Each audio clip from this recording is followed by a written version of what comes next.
नमस्कार दोस्तों।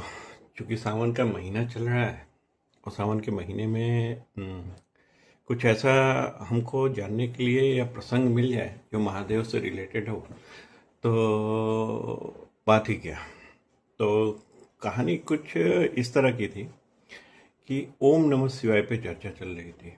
तो सबने बोला कि ओम नमः शिवाय तो बहुत फेमस मंत्र है, बहुत प्रसिद्ध मंत्र है।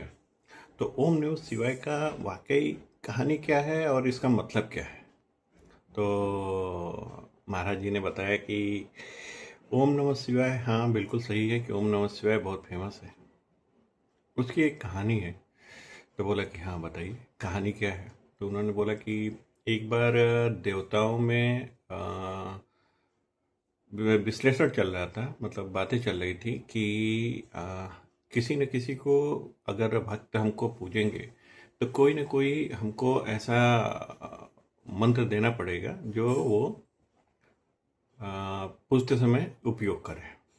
तो सब लोगों ने लिया अपना नाम, जैसे श्री विष्णु नमः, या फिर जैसे कोई भी देवता का मंत्र। पहले देवता का नाम आता है, फिर उसके बाद आता है कि नमः।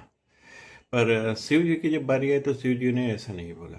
शिव जी ने कहा कि नहीं, पहले नमः आएगा। नमः का अर्थ उनका मतलब ये होता है कि समर्पित होना। तो सबसे पहले भक्त समर्पित होगा, फिर मैं उसके पास आऊँगा। तो बोले कि इसलिए ओम नमः शिवाय इसलिए कहा जाता है। बाकी आप मंत्रों में या उच्चारणों में आप देखेंगे तो उनको नमः बाद में आएगा, पहले उस भगवान का या देवता का नाम आएगा। पर शंकर भगवान के साथ ऐसा नहीं है। शंकर भगवान ने ऐसा नहीं किया। फिर उनसे पूछा गया कि ये तो हो गया नमः शिवाय का अर्थ, ओम का अर्थ क्या है।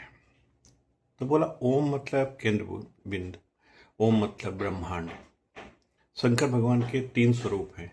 एक स्वरूप वो है जो वैष्णो जन जिसको पूछते हैं, जैसे वैष्णो जन होकर उनको पूछते हैं, वो एक स्वरूप है। एक स्वरूप है अघोरी का, जिसमें जिनको वहाँ पे शिव कहा गया है। और तीसरा उनका स्वरूप है ओम का केंद्र। मतलब आप समझ सकते हैं कि जब भी हम शंकर भगवान का जलाभिषेक करते हैं तो जलाभिषेक में उनको पूरी परिक्रमा नहीं कर सकते। उसको इस तौर पे समझा जाता है, केंद्र मतलब हमारे बॉडी का ऊपर का जो हिस्सा होता है ये केंद्र होता है, यानी कि ये हिस्सा जो है वो हमारा केंद्र है।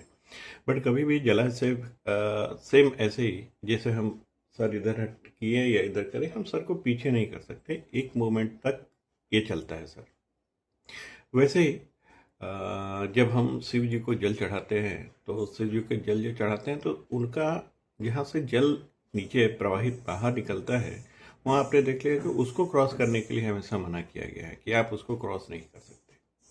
तो ब्रह्मांड में उससे ये मतलब निकलता है कि हम जो केंद्र है वो केंद्र एक ब्रह्मांड है और उसकी रचना शिव जी ने किया है।